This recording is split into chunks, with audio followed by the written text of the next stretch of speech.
ओम शांति। आज 27 जून 2024 के बाबा के अनमोल मधुर महावाक्य सुनेंगे। आज की मुरली में बाबा कॉन्ट्रास्ट बताते हैं कि दुनिया के अंदर भी अनेक सत्संग होते हैं, लेकिन वहां सत्य का संग नहीं है। वहां अनेक प्रकार के बाबा जरूर है, लेकिन फिर भी उनके पास जाने से वो बाप और बच्चे की फीलिंग नहीं आती, जबकि यह है सत्य का संग। कहा जाता है संग तारे कुसंग डुबोए। तो बाबा सत्य है जो आकर के हम बच्चों को श्रेष्ठ संग देते हैं, जिससे हम इस संसार से पार अपने घर वापस जाएंगे। और क्योंकि हमें घर जाना है, इसीलिए बाबा हमें कहते हैं कि बच्चे स्वयं को आत्मा समझो और शरीर को भूलो, क्योंकि अभी घर जाना है। घर शरीर के साथ तो नहीं जाएंगे, शरीर को यहाँ छोड़ करके ही जाना है। इसलिए स्वयं को भी आत्मा समझो, दूसरों को भी आत्म रूप में देखो। बाकी बाबा कहे, यहां तुम योग बल से अपनी आयु को बढ़ाते हो, क्योंकि इसी जन्म में हमें बाबा से संपूर्ण ज्ञान लेना है, सुनना है और हर बात को यथार्थ रीति समझना है। बाकी जिन्होंने भी शरीर छोड़ा है और चले गए, तो यही कहेंगे ड्रामा। उनका ड्रामा में इतना ही पार्ट था। तो सुनते हैं आज के बाबा के अनमोल मधुर महावाक्य। ओम शांति। मीठे बच्चे, तुम्हें शरीर से अलग होकर बाप के पास जाना है। तुम शरीर को साथ नहीं ले जाएंगे, इसलिए शरीर को भूल आत्मा को देखो। आज की मुरली से प्रश्न है, तुम बच्चे अपनी आयु को योग बल से बढ़ाने का पुरुषार्थ क्यों करते हो? उत्तर है, क्योंकि तुम्हारी दिल होती है कि हम बाप द्वारा सब कुछ इस जन्म में जान जाए, बाप द्वारा सब कुछ सुन ले। इसलिए तुम योग बल से अपनी आयु को बढ़ाने का पुरुषार्थ करते हो। अभी ही तुम्हें बाप से प्यार मिलता है, ऐसा प्यार फिर सारे कल्प में नहीं मिल सकता। बाकी जो शरीर छोड़कर चले गए, उनके लिए कहेंगे ड्रामा। उनका इतना ही पार्ट था। ओम शांति। बच्चे जन्म जन्मांतर और सत्संगों में गए हैं और यहां भी आए हैं। वास्तव में इसको भी सत्संग कहा जाता है। सत का संग तारे बच्चों के दिल में आता है। हम पहले भक्ति मार्ग में सत्संगों में जाते थे और अभी यहां बैठे हैं, तो दोनों का अंतर तो समझ में आता है। रात दिन का फर्क भासता है। यहां पहले पहले तो बाप का प्यार मिलता है, फिर बाप को बच्चों का प्यार मिलता है। हमें बाप का प्यार मिलता, बाप को बच्चों का प्यार मिलता है। अभी इस जन्म में तुम्हारी चेंज हो रही है। तुम बच्चे समझ गए हो क्या चेंज हो रही है? हमारी कॉन्शियसनेस में, हमारी स्मृति में, वृत्ति में परिवर्तन आ रहा है। और क्या परिवर्तन है? कि तुम बच्चे समझ गए हो हम आत्मा है, न कि शरीर। शरीर नहीं कहेगा कि हमारी आत्मा, आत्मा कह सकती है हमारा शरीर। अब बच्चे समझते हैं, जन्म जन्मांतर तो वह साधु संत महात्मा आदि करते आए। दुनिया में लोग साधु संत महात्मा आदि को गुरु करते आए। आजकल फिर फैशन पड़ा है, साईं बाबा, मेहर बाबा, वह भी सब जिस्मानी हो गए। जिस्मानी प्यार में सुख तो होता ही नहीं है। अभी तुम बच्चों का है रूहानी प्यार। इस सत्संग में हमारा है रूहानी प्यार। वहां तो फिर भी जिस्मानी प्यार है।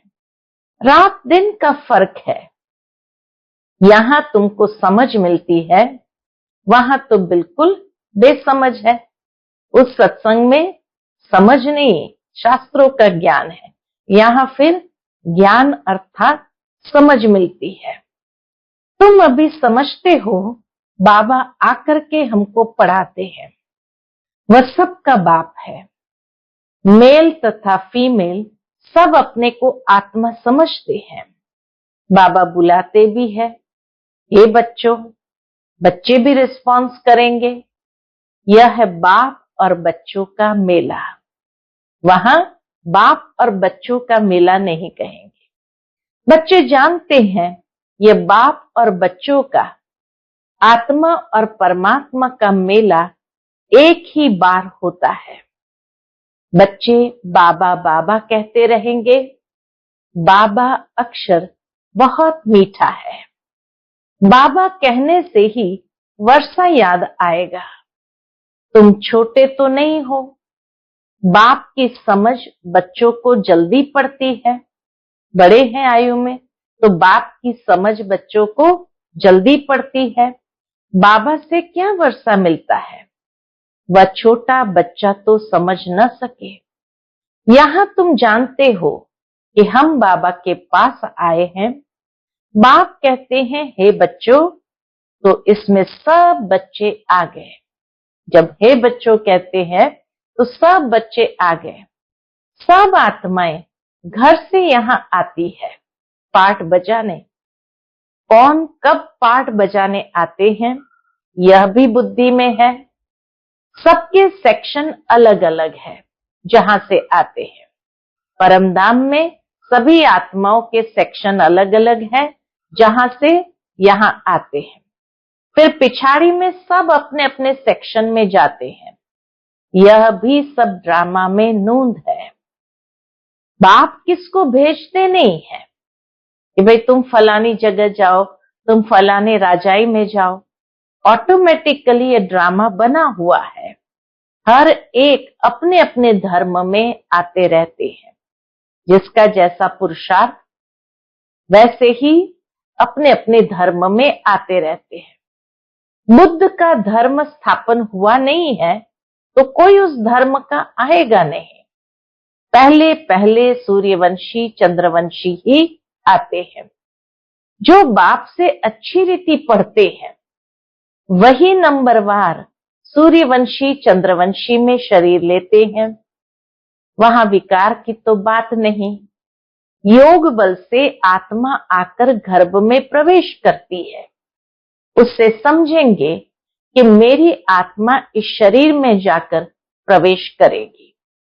बूढ़े समझते हैं हमारी आत्मा योग बल से जाकर यह शरीर लेंगी। मेरी आत्मा अब पुनर्जन्म लेती है। वह बाप भी समझते हैं हमारे पास बच्चा आया है। बच्चे की आत्मा आ रही है जिसका साक्षात्कार होता है। वह अपने लिए समझते हैं हम जाकर दूसरे शरीर में प्रवेश करते हैं। यह भी विचार उठते हैं ना, जरूर वहां का कायदा होगा। बच्चा किस आयु में आएगा वहां तो सब रेगुलर चलता है ना। वह तो आगे चल महसूस होगा, सब मालूम पड़ेगा। ऐसे तो नहीं 15-20 वर्ष में कोई बच्चा होगा जैसे यहां होता है।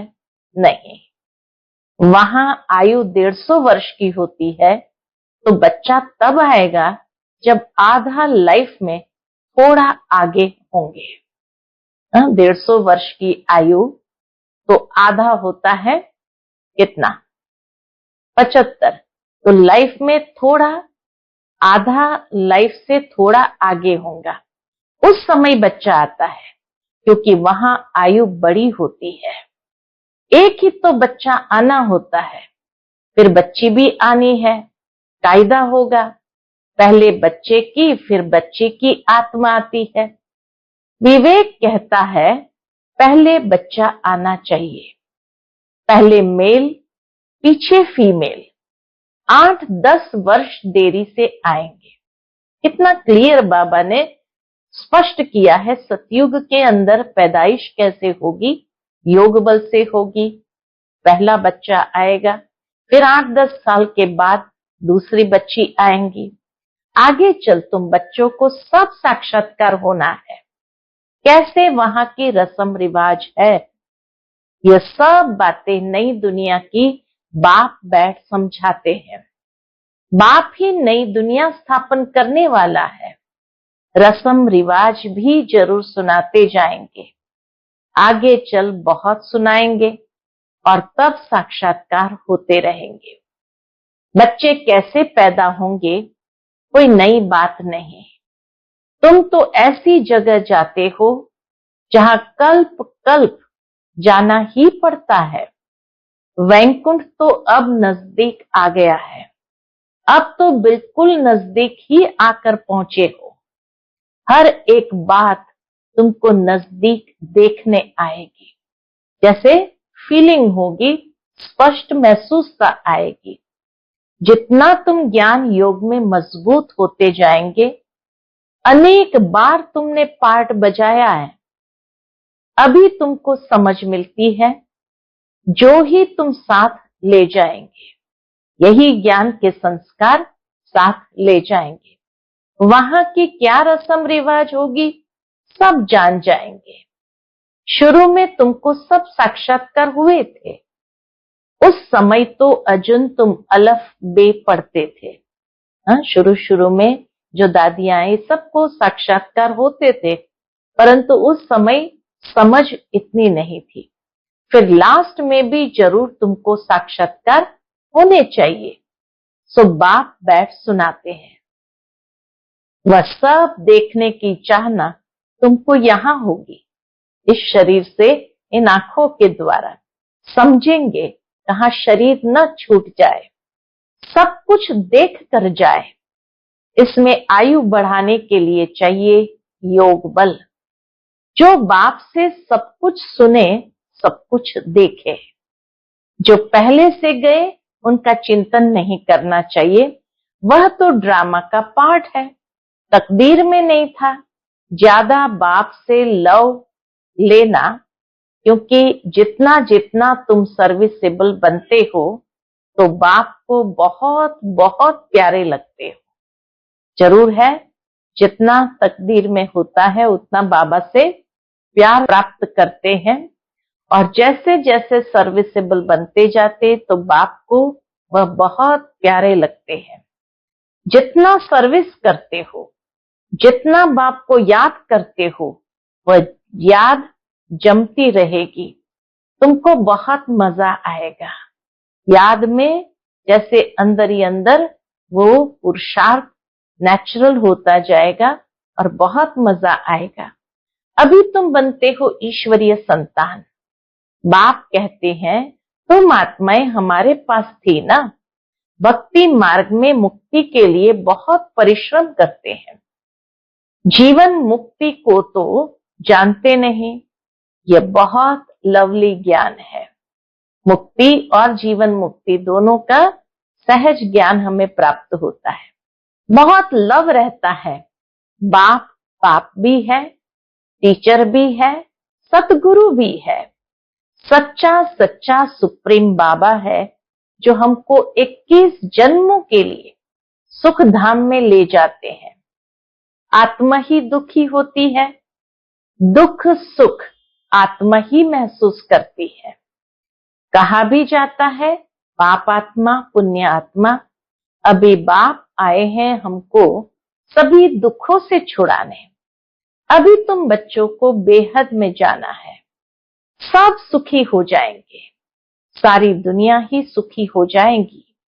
ड्रामा में पार्ट है, उनको भी तुम समझ गए हो। तुम कितना खुशी में रहते हो। बाबा आए हैं हमको स्वर्ग में ले चलने के लिए। इस समय बाबा आए हैं हम सबको स्वर्ग में ले चलने के लिए। हम सब आत्माओं को स्वर्ग में ले जाएंगे। बाप धैर्य देते हैं। क्या धैर्य देते हैं? मीठे मीठे बच्चों, मैं तुमको सब दुखों से दूर करने आया हूं। तो ऐसे बाप से कितना प्यार होना चाहिए। सभी संबंधों ने तुमको दुख दिया है, यह है ही दुखदाई संतान।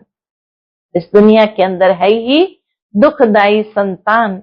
तुम दुखी होते, दुख की ही बातें सुनते आए हो। अब बाप सब बातें समझा रहे हैं, अनेक बार समझाया है और चक्रवर्ती राजा बनाया है।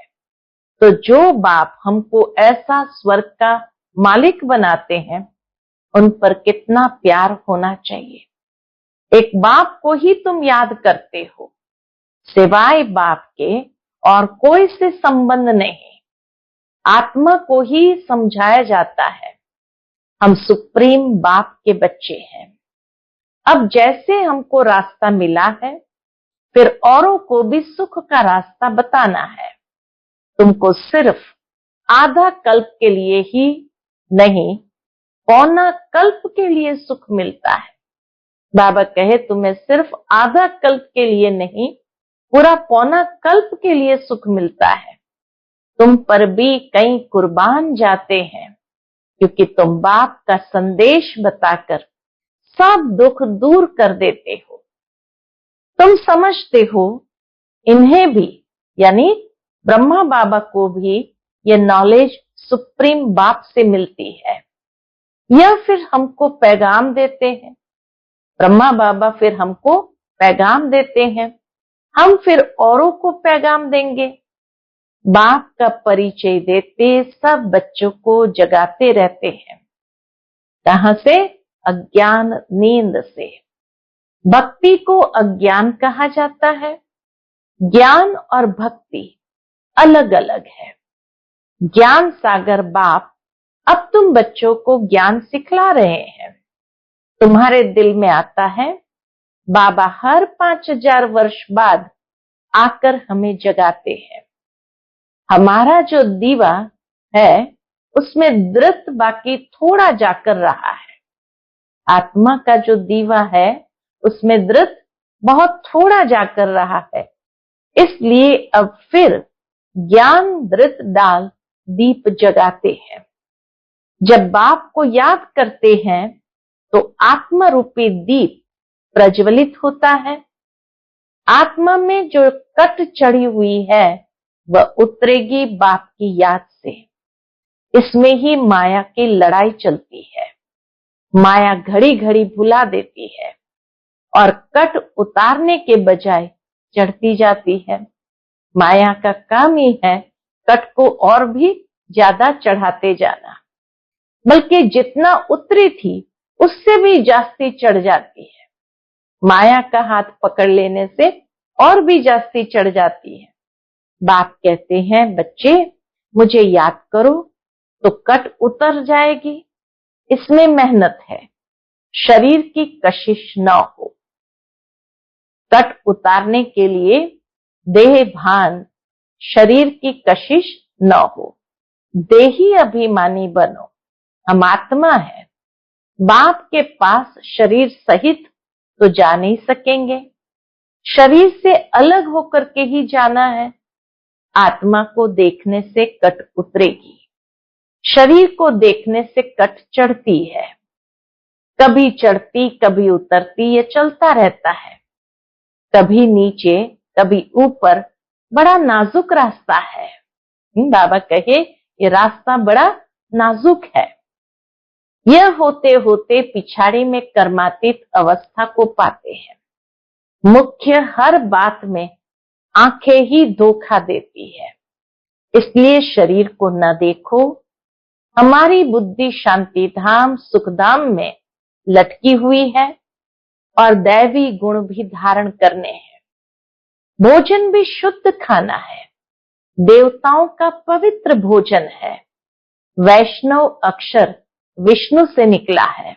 देवताएं कभी गंदी चीज थोड़ी खाते होंगे। विष्णु का मंदिर है जिसको नर नारायण भी कहते हैं। अब लक्ष्मी नारायण तो साकारी ठहरे, उनको 4 भुजा होनी नहीं चाहिए, परंतु भक्ति मार्ग में उनको भी 4 भुजा दी है। इसको कहा जाता है बेहद का अज्ञान। समझते नहीं कि 4 भुजा वाला कोई मनुष्य तो हो नहीं सकता। सतयुग में 2 भुजा वाले होते हैं। ब्रह्मा को भी 2 भुजाएं हैं। ब्रह्मा की बेटी सरस्वती, उनको फिर मिलाकर 4 भुजा दी है। अब सरस्वती कोई ब्रह्मा की स्त्री नहीं है, यह तो प्रजापिता ब्रह्मा की बेटी है। जितने बच्चे एडॉप्ट होते जाते हैं उतनी इनकी भुजाएं बढ़ती जाती है। इसलिए कहीं कहीं सहस्त्र भुजाएं वाले भी दिखाते हैं। ब्रह्मा की ही 108 भुजाएं कहते हैं। विष्णु व शंकर की नहीं कहेंगे। ब्रह्मा की भुजाएं बहुत है। भक्ति मार्ग में तो कुछ समझ नहीं है। बाप आकर बच्चों को समझाते हैं। तुम कहते हो बाबा ने आकर हमको क्या किया? बाबा ने आकर हमको समझदार बना दिया है। मनुष्य कहते हैं हम शिव के भक्त हैं। अच्छा, तुम शिव को क्या समझते हो? अभी तुम समझते हो शिव बाबा सब आत्माओं का बाप है, इसलिए उनकी पूजा करते हैं। मुख्य बात बाप कहते हैं। कौन सी है मुख्य बात? मुख्य बात बाप कहते हैं, माम एकम याद करो। तुमने बुलाया भी है, हे पतित पावन, आकर हमको पावन बनाओ। सभी पुकारते ही रहते हैं, पतित पावन सीताराम। यह भी गाते रहते थे। बाबा को थोड़ी मालूम था कि बाप स्वयं आकर मेरे में प्रवेश करेंगे। ब्रह्मा बाबा को थोड़ी मालूम था कि शिव बाबा आकर मेरे में प्रवेश करेंगे। कितना वंडर है, कभी ख्याल में भी नहीं था। पहले तो आश्चर्य खाते थे, ये क्या होता है? मैं किसको देखता हूं तो बैठे बैठे उनको कशिश होती है। ये क्या होता है? शुरू शुरू में तो ब्रह्मा बाबा को भी समझ में नहीं आता था ये क्या होता है। शिव बाबा कशिश करते थे, सामने बैठो तो ध्यान में चले जाते थे। आश्चर्य में पड़ गए, ये क्या है? इन बातों को समझने के लिए फिर एकांत चाहिए। इसलिए बाबा सवेरे सवेरे उठकर एकांत में बैठते थे। तब वैराग आने लगा, कहां जाऊं? अच्छा, बनारस जाता हूं। यह उनकी कशिश थी, ब्रह्मा बाबा को कशिश थी, जो इसको भी कराते थे। इतनी बड़ी कारोबार सब छोड़कर गया। उन बिचारों को क्या पता कि बनारस में क्यों जाते हैं। फिर वहां बगीचे में जाकर ठहरा। वहां पेंसिल हाथ में उठाकर दीवारों पर चक्कर बैठ निकालता था। बाबा क्या कराते थे कुछ पता नहीं पड़ता था। रात को नींद आ जाती थी, समझता था कहां उड़ गया हूं। फिर जैसे नीचे आ जाता था। कितना सुंदर ब्रह्मा बाबा अपना अनुभव सुनाते हैं। फिर जैसे नीचे आ जाता था, कुछ पता नहीं क्या हो रहा है। शुरू में कितने साक्षात्कार होते थे। बच्चियां बैठे बैठे ध्यान में चली जाती थी। तुमने बहुत कुछ देखा है। तुम कहेंगे जो हमने देखा सो तुमने नहीं देखा। बाबा कहे जो हमने देखा सो तुमने नहीं देखा। फिर पिछाड़ी में भी बाबा बहुत साक्षात्कार कराएंगे, क्योंकि नजदीक होते जाएंगे। अच्छा, मीठे मीठे सिक्के लदे बच्चों प्रति माता पिता बाप दादा का याद प्यार और गुड मॉर्निंग। रूहानी बाप की रूहानी बच्चों को नमस्ते। हम सभी रूहानी बच्चों की रूहानी माता पिता बाप दादा को याद प्यार, गुड मॉर्निंग और नमस्ते नमस्ते। शुक्रिया बाबा, शुक्रिया। आज की मुरली से धारणा के लिए मुख्य सार है। पहली पॉइंट, बाप का संदेश सुनाकर सबके दुख दूर करने हैं, सबको सुख का रास्ता बताना है, हदों से निकल बेहद में जाना है। दूसरी पॉइंट, अंत के सब साक्षात्कार करने के लिए तथा बाप के प्यार की पालना लेने के लिए ज्ञान योग में मजबूत बनना है। दूसरों का चिंतन न कर योग बल से अपनी आयु बढ़ानी है। आज का बाप दादा का मधुर वरदान हम बच्चों के प्रति है। अलबेलेपन व अटेंशन के अभिमान को छोड़ बाप की मदद के पात्र बनने वाले सहज पुरुषार्थी भव। अलबेलेपन व अटेंशन के अभिमान को छोड़ बाप की मदद के पात्र बनने वाले सहज पुरुषार्थी भव। कई बच्चे हिम्मत रखने के बजाय अलबेलेपन के कारण अभिमान में आ जाते हैं कि हम तो सदा पात्र है ही, बाप हमें मदद नहीं करेंगे तो किसको करेंगे। इस अभिमान के कारण हिम्मत की विधि को भूल जाते हैं। कईयों में फिर स्वयं पर अटेंशन देने का भी अभिमान रहता है, जो मदद से वंचित कर देता है। समझते हैं हमने तो बहुत योग लगा लिया, ज्ञानी योगी तो आत्मा बन गए, सेवा की राजधानी बन गई। इस प्रकार के अभिमान को छोड़ हिम्मत के आधार पर मदद के पात्र बनो तो सहज पुरुषार्थी बन जाएंगे। आज का स्लोगन है, जो वेस्ट और नेगेटिव संकल्प चलते हैं उन्हें परिवर्तन कर विश्व कल्याण के कार्य में लगाओ। जो वेस्ट और नेगेटिव संकल्प चलते हैं उन्हें परिवर्तन कर विश्व कल्याण के कार्य में लगाओ। इसको, अपने संकल्पों को, क्योंकि संकल्पों में बहुत शक्ति है, इसीलिए उस शक्ति को वेस्ट नहीं जाने देना है, व्यर्थ या नेगेटिव में नहीं उसको यूज करना है, लेकिन उसी संकल्पों की शक्ति को एक श्रेष्ठ दिशा, सकारात्मक दिशा, शक्तिशाली दिशा देते हुए विश्व कल्याण के कार्य में लगाना है। अच्छा, ओम शांति।